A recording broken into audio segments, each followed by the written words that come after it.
Sa mga mainit na balita ngayong tanghali, klase sa ilang lugar sa Metro Manila at karatig lalawigan muling sinuspinde dahil sa malakas na buhos ng ulan. Ilang barangay captain sa Ozamis City isinuko sa PNP ang mga armas na bigay umano ng mga paruhinog. Pangulong Duterte pinagtanggol ng mga pulis na nagsagawa ng raid sa pamilya Paruhinog. Deliberasyon ng 60 billion pesos 2018 proposed budget ng Department of Agriculture sinimulan na sa Kamara. Pangulong Duterte nangako ng dagdag sahod sa mga empleyado ng Bureau of Fire Protection. Senado nagsasagawa ng pagdinig sa estado ng transportasyon o Transportation Network Vehicle Service o TNVS. At street vendor may mensahe sa amang matagal nang hindi nakikita sa pamamagitan ng wish covery. Magandang tanghali, malakas na buhos ng ulan ang naranasan kaninang umaga sa Metro Manila at sa mga kalapit na lalawigan dahil sa habagat na umiiral sa buong bansa. Sinabi ng Pag-asa na mga lugar na nakaranas ng malakas na ulan na may kasamang hangin ang Metro Manila, Ubando, Marilao, San Jose del Monte at Norsagaray sa Bulacan, Batangas City at Taysan, Batangas, Imos, Cavite City at Bacoor at bahagi ng Rizal. Ayon sa Pag-asa, ang lalawigan ng Quezon ay makakaranas rin ng malakas na pagulan.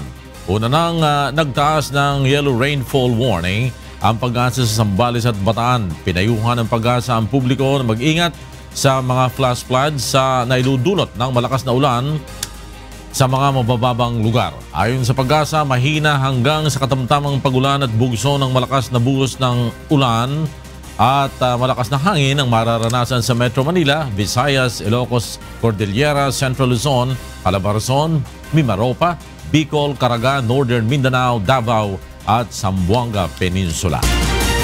Patuloy ang sinasagawang power restoration at clearing operations sa Cordillera na naapektuhan ng malalakas na pagulan bunsod ng hanging habagat. Mula sa Baguio City, may report si Grace Doctolero live. Grace! Yes, Flor, magandang tanghali. Nasa blue alert status pa rin ang Cordillera Disaster Risk Reduction Management Council Emergency Operation Center. Sa ngayon ay nasa 3 national roads pa rin ang sarado at patuloy ang isinasagawang clearing operations dahil sa mga nararanasang mapag-ulan sa rehiyon. Sarado pa rin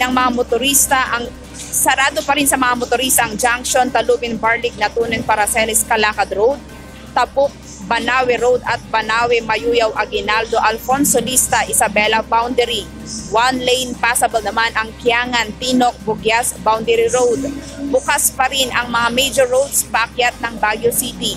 Samantala, nasa safe level naman ang level ng tubig sa mga dam sa rehiyon kahapon. Nagbukas ng tig-isang gate ang Ampuklaw at Benga Dam simula alas 6 ng umaga.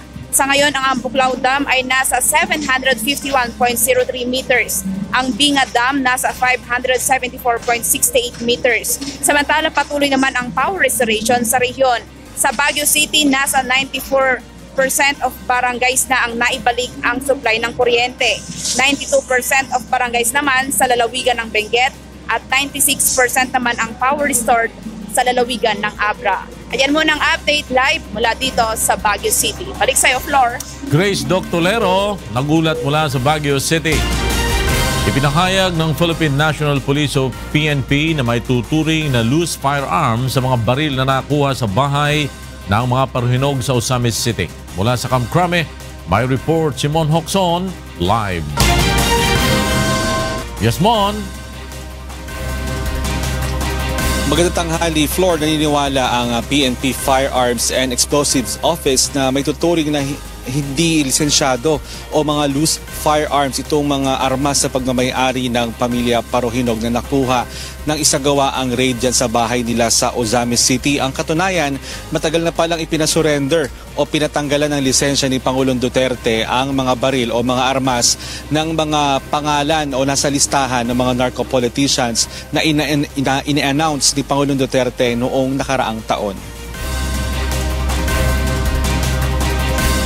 Kasabay ng anunsyo ni Pangulong Duterte noong nakarang taon ng pangalan ng mga politiko na sangkot sa kalakalan ng illegal na droga ay ang pag-surrender sa mga armas na nasa pagmamay-ari ng mga narco-politician. Ayon sa PNP FEO, kabilang si Mayor Reynaldo Paruhinog sa mga nag-surrender ng mga baril. Subalit ipinagtataka ng Firearms and Explosives Office kung bakit noong panahong isagawa ang raid sa bahay ng mga Paruhinog sa Ozamis ay mayroon pa ring mga armas at nakuha pa ng mga ito na makipagpalitan ng putok. Ayon sa PNP FEO, may tuturing na loose firearms o unregistered ang mga baril na pagmamay-ari ng mga Paruhinog. Mayroon umanong malalakas na kalibre ng baril na nakuha sa isinagawang raid ng PNP Criminal Investigation and Detection Group sa Ozamis City. Sa ngayon, hindi pa rin naglalabas ng report ang CIDG kaugnay sa insidente sa Ozamis City. Ang mga armas na nakuha ay sinusuri ngayon sa PNP Crime Laboratory at kukumpirmahin ng FEO kung totoong rehistrado ang mga naturang baril. Kung matuklasan na rehistrado ang mga ito, may tuturing pa ring iligal ang pagmamay-ari sa mga armas dahil hindi na pinayagan pa ng FEO na makabili o makakuha ng lisensya ng baril ang mga Paruhinog. Flor, gaya nga ng aking nasabi, hanggang ngayon naghihintay ang mga media kung kailan maglalabas ng report ang CIDG dito sa isinagawang raid sa Ozamis City. Nagsagawa na rin ng motopropio investigation ng Internal Affairs Office ng PNP upang mapanagot din at makita kung meron nga bang irregularities na nangyari ng iserve o isilbi itong search warrant. Gayun din nanindigan ng PNP na wala silang nalabag sa protocol at ang pag-i-issue ng warrant ay legal at nasa maayos sa pamamaraan. Yan ang kanilang claim, Flor. Sa mga latest mula dito sa PNP sa Campo Crame, balik sa iyo. Maraming salamat sa iyo, Monhok So, nagulat mula sa Camp Crame. Samantala, sinuko na ng mga barangay captain sa Ozamis City ang mga armas na muli bigay sa kanila ng pamilyang Paruhinog sa Philippine National Police o kay PNP. Narito ang report ni Weng Fernandez. Naglibot sa iba't ibang barangay sa Ozamis City kahapon ang ilang tauhan ng Philippine National Police Criminal Investigation and Detection Group. Ito ay upang kuliktahin sa mga barangay captain na kaalyado ng pamilya Paruhinog ang mga armas na pinatago umano ng mga ito. Mayroon na tayong baril ngayon as of kaninang umaga. Mayroon na tayong 200 plus, 215 na short firearms na surrender yan at saka 25-30 na long firearms as of kaninang umaga. Ngayon lang, actually sila nagkuhaan sa atin na mag-surrender na sila. Pero hindi kasi natin kaagad mapuntahan. Ayon kay Police Chief Inspector Jovi Espinido, nasa 10 hanggang 15% na lamang ng operasyon ng illegal na droga ng mga Paruhinog ang aktibo.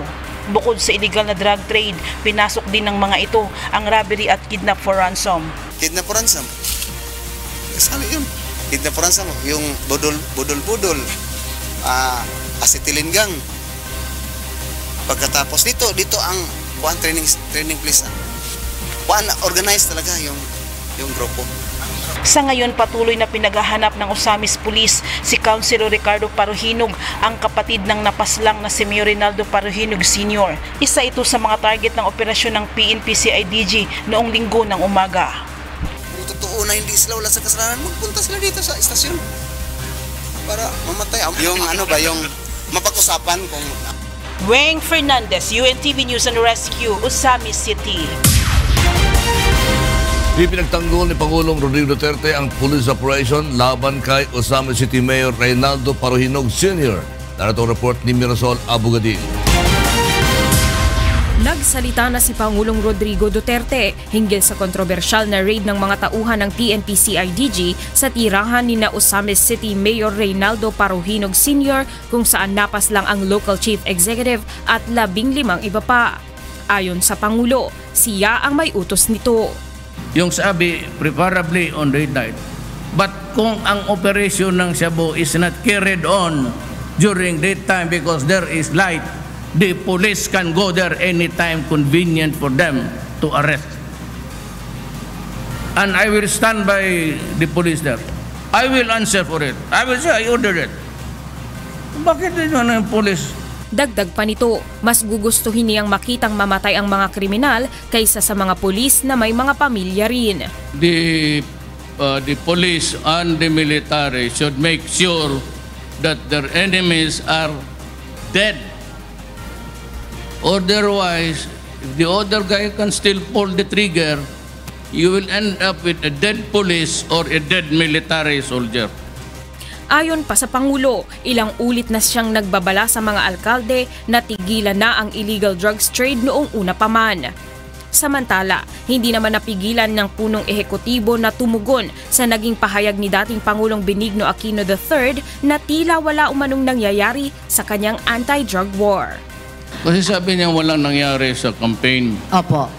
Tingnan naman niya, in all of his 6 years, he was only able to seize or catch about 3,045 kilos of shabu.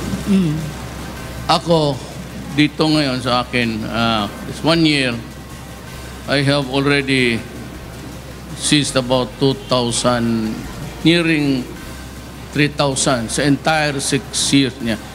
Mirasol Abugadil, UNTV News and Rescue, Philippines. Nanindigan si dating Bureau of Customs o BOC Risk Management Office Acting Chief Larry Bert Hilario na hindi siya tumulong na may puslit sa bansa ang mahigit na 600 kilo ng shabu mula sa China sa hearing ng Kamara kahapon. Narito ang report ni Grace Casit. Itinanggi ni dating BOC Risk Management Office Acting Chief Larry Bert Hilario ang mga paratang sa kanya ni BOC Commissioner Nicanor Faeldon. Kaugnay ito ng pakikialam niya sa computer system ng ahensya kaya napunta sa green lane ang EMT Trading at nakalusot ang shipment na naglalaman ng mahigit 600 kilo ng shabu mula sa China. Aniya siya pa umano ang nagsabi sa mga opisyal ng BOC na i-alert ang 3 consignees kabilang ang EMT Trading dahil sa kaduda-dudang mga kargamento, ngunit hindi umano siya pinakinggan.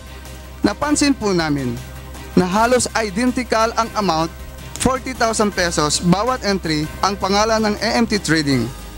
At ako ay nagulat sa dami ng kanyang import entries. Sagot naman ni Import Assessment Service Director Attorney Milo Maestre Campo na sa kapangyarihan ni Hilario ang magrekomenda ng alerto sa mga panahong iyon, subalit ipinasa pa nito sa kanya ang trabaho. He cannot request me to alert because I don't have the authority to alert.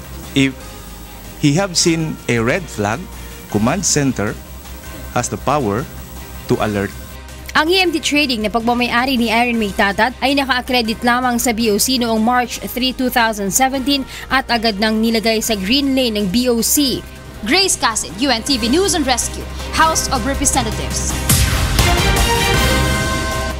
Binababantayan na ng Department of Justice sa Bureau of Immigration ang posibleng pag-alis ng 6 na iba pang sangkot sa smuggling ng 6 billion pesos na halaga ng shabu.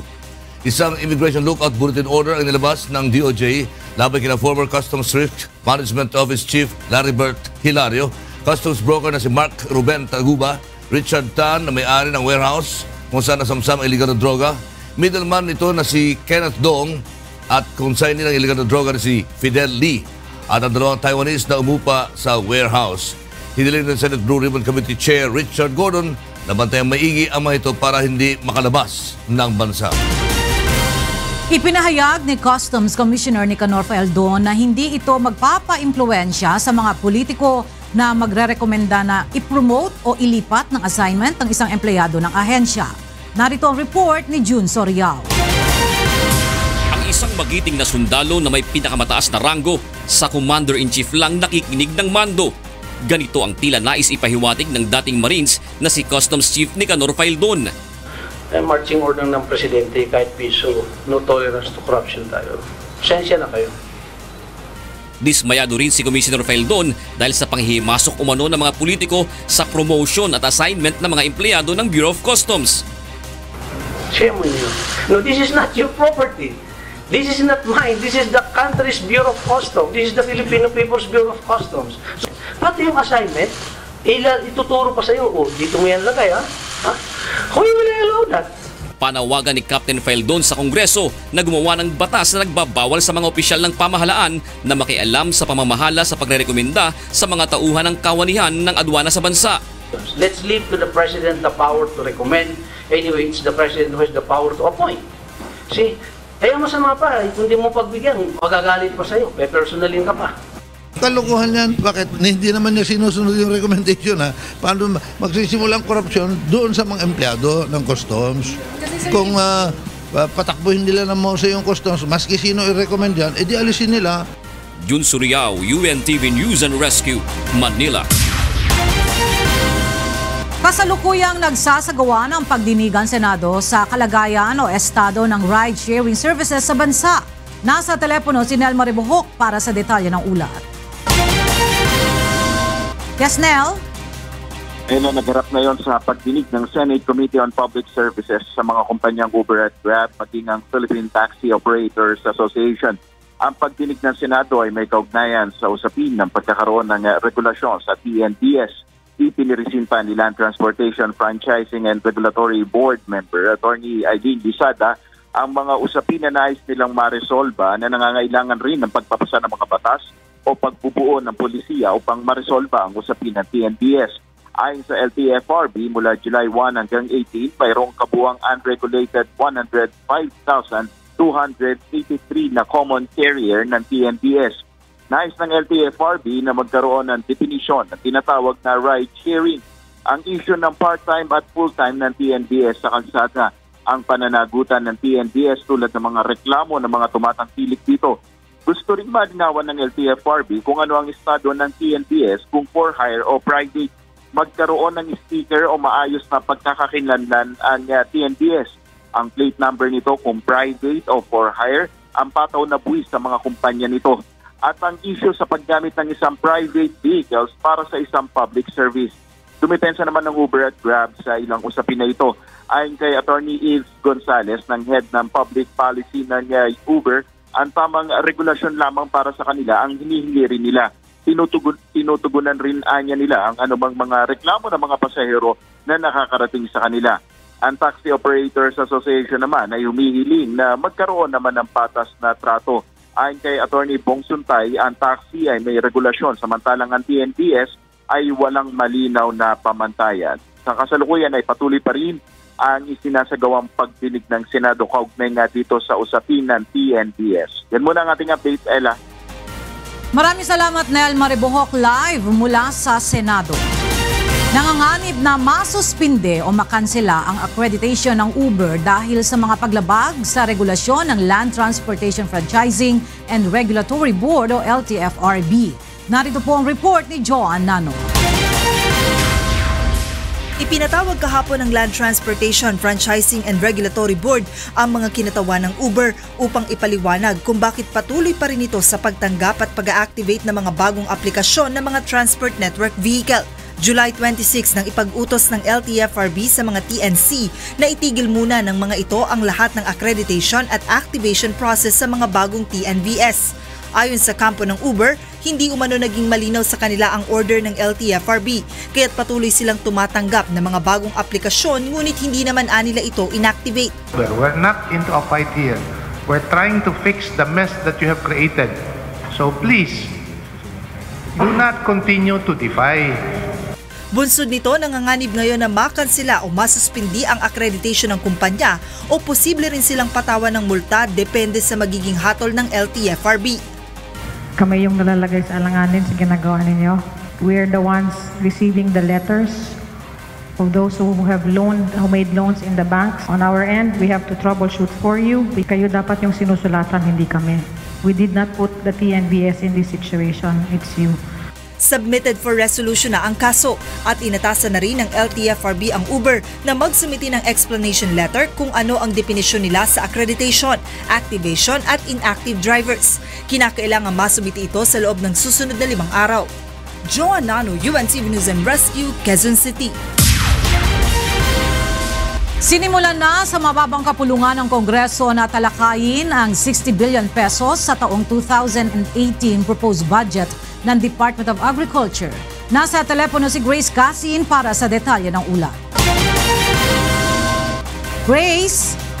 Noela, tumaas ng 18.36% o mahigit 7 bilyong piso ang panukalang pondo ng Department of Agriculture para sa susunod na taon na nakakalaga ng 60.6 billion pesos. Target ng DA na maitaas pa sa 6 metric tons per hectare ang rice productivity mula sa kasalukuyang 4.4 metric tons per hectare. Maliban dito, nais din ng ahensya na maitaas ang produksyon ng mais, sibuyas, bawang, livestock at iba pa. Ito ay upang mabawasan naman ang pag-import ng bigas at iba pang produkto at mabigyan ng pagkakataon ng mga lokal na magsasaka ng kumita. Nais din nila na palaguin pa ang kaalaman ng mga magsasaka gaya ng pagtuturo sa kanila o pagsasailalim sa kanila sa mga training sa mga makabagong paraan ng pagsasaka at paggamit ng mga makabagong kagamitan. Sa ngayon, nagpapatuloy pa ang pagdinig ng House Committee on Appropriations sa panukalang pondo ng Department of Agriculture. Noela? Maraming salamat, Grace Casin, live mula sa House of Representatives. Susunod, Pangulong Duterte nangako ng dagdag sahod sa mga kawani ng Bureau of Fire Protection. COMELEC magsasagawa ng public consultation kung ipagpapaliban o itutuloy ang barangay at SK polls sa Mindanao. Si Palay Airport binuksan na sa publiko. Tourism industry ng syudad inaasahang mas lalago.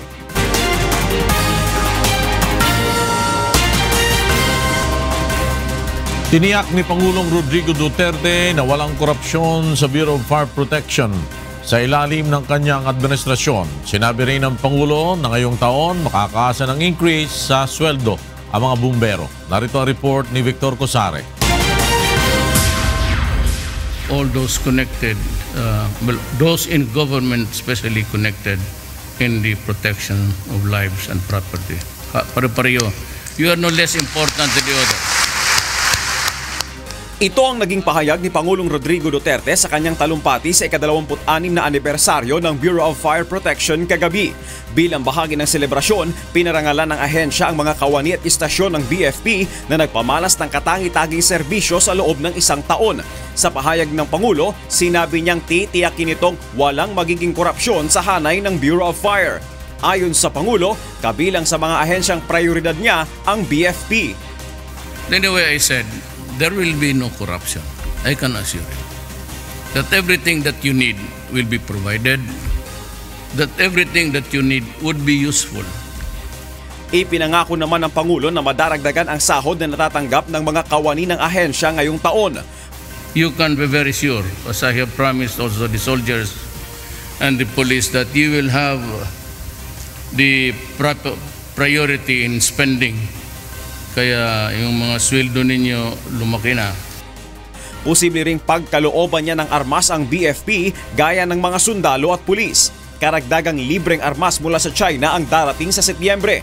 Bungaan niya ito ng kanyang bilateral meeting sa Prime Minister ng China. Ikinatuwa naman ni Acting BFP Chief Leonardo Baniago ang pahayag ng Pangulo na titiyaking ibibigay sa kanila ang nararapat para sa ahensya. Maganda yon yung sinabi ni President na yung the best talaga kasi sa amin kasi equipment based kasi yung agency natin. Yung mga best na mga equipment ang kailangan natin sa pag-responde sa lahat ng mga emergency. Victor Cosare, UNTV News and Rescue, Philippines. Magsasagawa ng public hearing ang Commission on Elections sa Davao City kaugnay ng barangay at sangguniang kabataan election sa Mindanao. Nais malaman ng COMELEC ang pananaw ng mga taga Mindanao kung dapat na ituloy o ipagpaliban ang halalan bonsod ng nagaganap na kaguluhan sa Marawi City.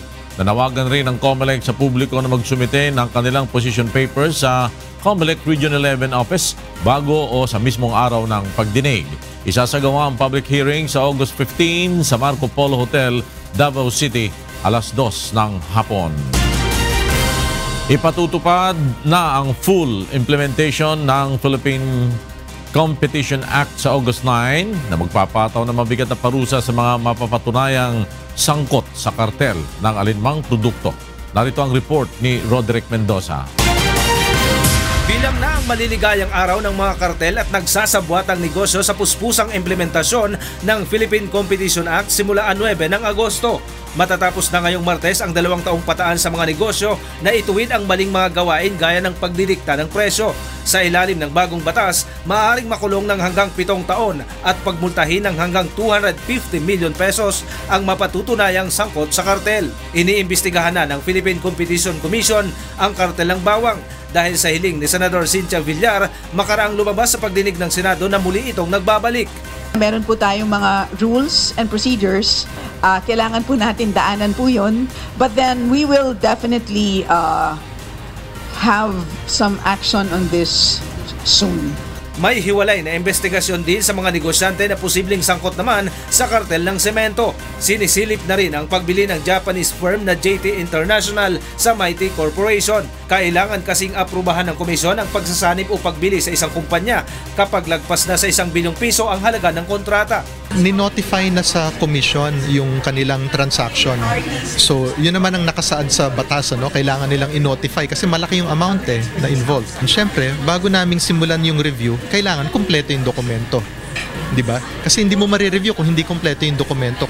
Hinihikayat din ng komisyon ang publiko na isumbong ang nagsasabwatang mga negosyo at industriya na nagdudulot ng mas mataas na presyo ng mga produkto at serbisyo. Roderick Mendoza, UNTV News and Rescue, Manila. Kabilang ang breastfeeding sa mga tatalakayin sa pangunguna ng Department of Health o DOH ngayong araw sa ASEAN Foreign Ministers Meeting na binuksan kahapon sa PICC. Makakausap natin sa telepono si Aiko Miguel kaugnay ng balitang yan. Yes, Aiko? Yes, Ella, magandang tanghali. Mula ngayong araw hanggang sa Sabado, pag-uusapan ng 10 ASEAN member states pagdating sa kalusugan ang breastfeeding na may temang Action Ugnayan, One Community, Protecting, Promoting, and Supporting Breastfeeding. 2 araw isasagawa ang Breastfeeding Forum dito sa Blue Leaf, Pilipinas, Parañaque City na kinabibilangan ng health representatives mula sa bansang Brunei, Darussalam, Cambodia, Indonesia, People's Democratic Republic of Laos, Malaysia, Myanmar, Thailand at Vietnam.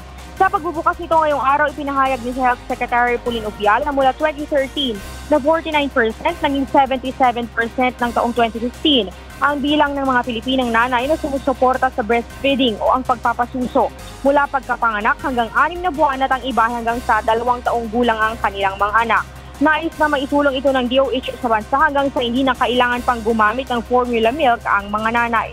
Tatalakayin sa 2 araw na forum ang iba't ibang paraan sa pagsusulong ng breastfeeding sa ibang ASEAN member states. Sa ikatlong araw naman, araw ng Sabado, isasagawa ang Hakabna o ang The Big Latch On 2017 event sa Smart Araneta Coliseum kung saan dadaluhan ng lahat ng breastfeeding Pinay. Isa itong global simultaneous breastfeeding event upang ipakita sa buong mundo ang kahalagahan ng breastfeeding. 1 minutong magpapasuso ang lahat ng mga nanay sa buong mundo at gagawin ito upang maitala sa Guinness Book of World Records. Ang Hakab na event sa Sabado ay magsisimula mula alas 8 ng umaga hanggang alas 4 ng hapon. Yan muna ang latest live mula dito sa Parañaque City. Balik sa iyo, Ella. Maraming salamat, Aiko Miguel, live mula sa Parañaque City. Nilagdaan na ni Pangulong Rodrigo Duterte ang Republic Act 10928 o ang batas na nagpapalawig sa validity ng Philippine passport. Mula sa dating 5 taon, magiging 10 taon na ang bisa ng passport. Nilagdaan na rin ng Pangulo ang Republic Act No. 10930 na nagpapalawig sa bisa ng driver's license hanggang 5 taon at nag-aamyenda sa Section 23 ng Republic Act No. 4136 o ang Land Transportation and Traffic Code.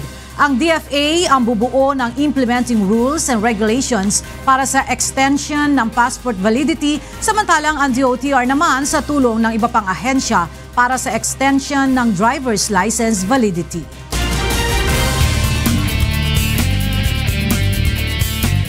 Patay ang isang dating drug user matapos na pagbabarili ng mga hindi pa nakikilalang suspect na nakamotorsiklo sa Maynila kagabi.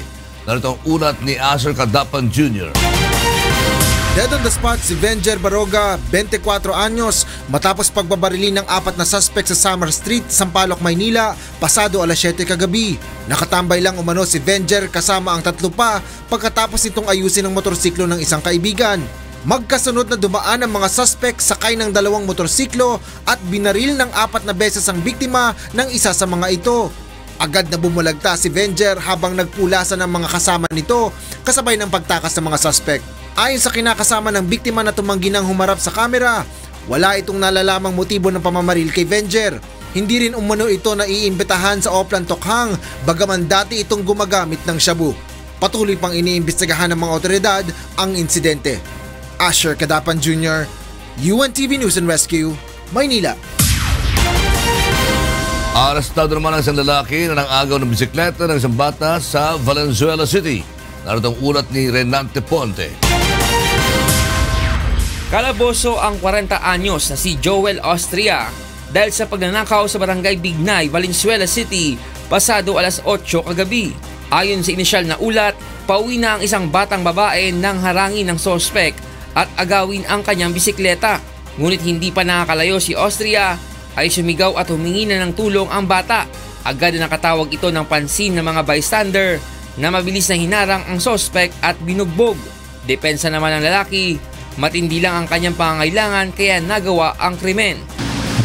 Nagdit po ako Wala po akong trabaho. Napag-alaman naman na may record na sa Valenzuela Police ang sospek sa kasong illegal possession of bladed weapons at kakalaya lang noong Mayo 2017. Reynante Ponte, UNTV News and Rescue, Valenzuela City. Samantala, alamin natin ang mga balita mula sa iba't ibang panig ng Pilipinas. Ihatid ng ating kaasang bahay na si Frima Salonga Gloria. Maya Paugtu, Frima. Salamat Lakay at Maya Paugtu ka rin kay katamong kasambahay. Ini kay katamong balita iba't king miyayaliwang lugar king kay katamong bansa. Binuklat daneking publiko yung Sipalay Airport na pun. Uli na niniasahan na ning lokal na gobyerno ang mas monladyeng turismo king balik. Ining report ng Lalaine Moreno. Fully operational na ang Sipalay Airport halin kagapon. Sa subong 4 ka domestic flights nga may 9-person capacity per trip ang kaya nga i-accommodate sang airport kada semana. Ini ang biyahe pakadto Cebu kag Iloilo and vice versa. Ang 16 oras nga biyahe halin sa Cebu pakadto sa Sipalay makuha na lamang sa 50 minuto. Apang 45 minuto na lamang ang 6 ka oras nga biyahe halin Iloilo pakadto Sipalay. Ginalauman naman sa lokal nga gobyerno nga pamaagi sini mas magadamo pa ang turista nga magabisita sa banwa. Dako kini nga bagay sa transportation labi na gid sa aton nga mga negosyante, pamuluyo kag aton turista. Nagit accessible lang ning Sipalay dayon sa roadmap sang turista. Ang Sipalay City ang gintiguluhan nga jewel of Negros Occidental bangod sa manami sini nga mga beaches, natural attractions kag mga kuweba, waterfalls nga ginabisita sa mga foreign kag local tourists. Sa 2016 naglabot sa masobra 240,000 ang tourist arrivals sang syudad.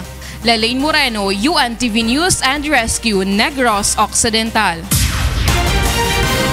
Nemielang farm machinery sa pong equipment ating ulagang 18 million pesos in Department of Agriculture kareng farm cooperatives king probinsya na ning Tarlac. Nasa naniningaso pandalaring hortelano ang maging mas produktibo king saop ning bayong teknolohiya. Ining balita ng Brian Lacanlale. Biyayaliwang makina ang pong gamit pamanasik para kareng hortelano at tatanam mais. Kalupa na mo ning shallow tube well, corn dryer, corn miller, corn sealer, ang pong traktora impemye na ning Departamento na ning Agrikultura kareng kooperatiba dareng hortelano Tarlac. Tatansyan lang makiulagang 18 milyon ring gamit areti. Dake ne kanu itining farm mechanization program ning departamento anasang mitas ing pupul king mais ang pong pale. So alam mo naman pag makina wala halos ng labor, so mabilis pa yung oras ng pag-prepare, pag-harvest. So yung time na naiipon nila tsaka yung manpower na ginagastos nila pagka-manual, na ipapababa natin yung production cost. Agpangking DA, full assistance siya kanu iti. Buri ng sabyan, librido mo kanu nga kwareng tunay a kooperatibang hortelano reng gamit. Dapat matingnan natin ang agriculture as a form of entrepreneurship, no?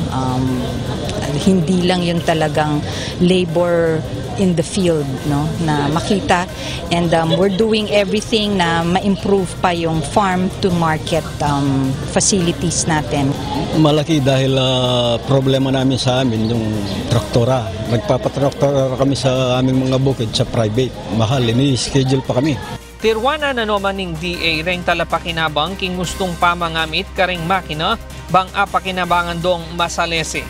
Brian Lacanlale, UNTV News and Rescue, Tarlac. Inyad na ning BJMP king Davao City Peace and Order Council ing planong pamaglagay security personnel karing dalan malapit king Davao City Jail. Mga iwasan ding posibilidad na pamanatake karing armed forces o armed group king jail facility uli daring high risk ampong high profile inmates king kulungan. Ining balita ng Janice Inhente. 40 ang high-risk ug high-profile inmates sa Davao City Jail. Lakip niini ang mga miyembro sa Maute Group, Abu Sayyaf, New People's Army, Moro Islamic Liberation Front, Organized Crime Group ug uban pa. Tungod niini mihangyo ang Bureau of Jail Management and Penology sa Davao City Council nga pabutangan og mga personahe nga mag-regulate sa mga mulabay nga sakyanan sa mga kalsada duol sa jail facility. Kini aron masiguro nga dili sila malusutan og mga daotang tawo nga gusto manggubot o magpatakas sa mga piniriso. The threat is continuing dahil sa mga high profile at high risk inmates naman ito. Kasi as I've said, sa ngayon marami tayong nakakulong sa Davao City Jail na Maute, Abu Sayyaf, NPA, MILF at iba pang mga inmates na involved sa organized crimes. Sa karon ginahulat na lang sa BJMP nga mahuman sa City Peace and Order Council ang resolusyon para sa guidelines ug parameter sa hangyo nga dugang security measures. Para sa malaman natin kung ano yung limits ng BJMP, sino talagang mag-guardia dyan, Armed Forces or PNP pa. Kasi yung BJMP sa jail lang talaga yun. Janice Enhente, UNTV News and Rescue, Davao City. At yan kay katamong balita, iba't king miyayaliwang lugar king kay katamong bansa. Mibalik kay kayo Ken Lakay. Salamat, Frima Salonga, Gloria. Narespondihan ng UNTV News and Rescue ang magkakahiwalay na aksidente sa Albay, Rizal at Cebu City. Narito ang report ni Bernard Dades.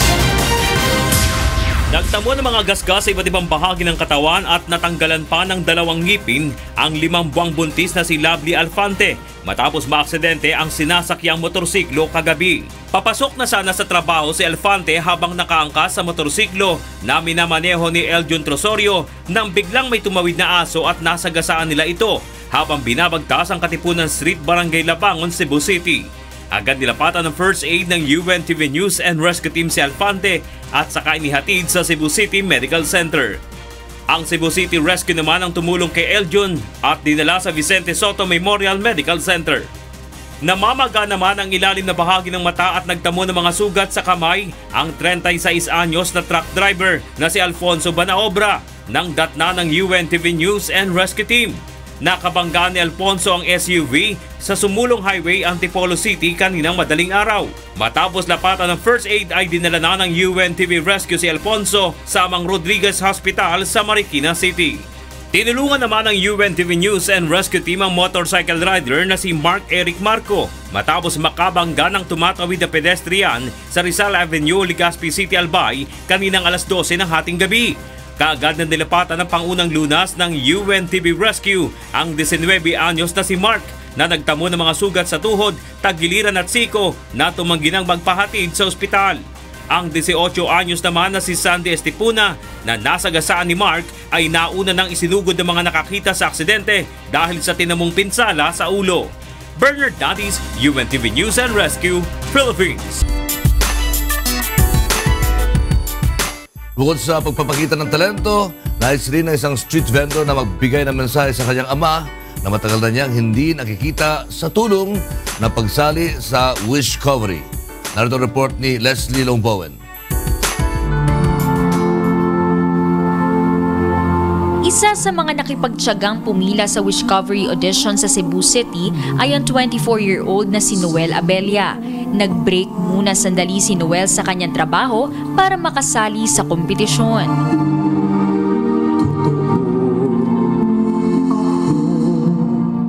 Si Noel ay isang street vendor at sumasailang din ang pagbiyahe ng habal-habal para sa kanyang pamilya. Ngunit ang pangarap niyang maging isang singer ay hindi niya isinasantabi. Isang importanteng tao sa buhay ni Noel ang kanyang inspirasyon sa pag-awit. Mama ko, dahil siya yung siya lang yung nagpalaki sa akin since maliit pa ako kasi lumaki ako na wala akong father, wala akong tatay. Umaasa si Noel na sa kanyang pagsali sa Wishcovery ay maipaparinig niya sa mundo ang kanyang talento, lalo na sa kanyang amang hindi niya nakasama sa kanyang paglaki.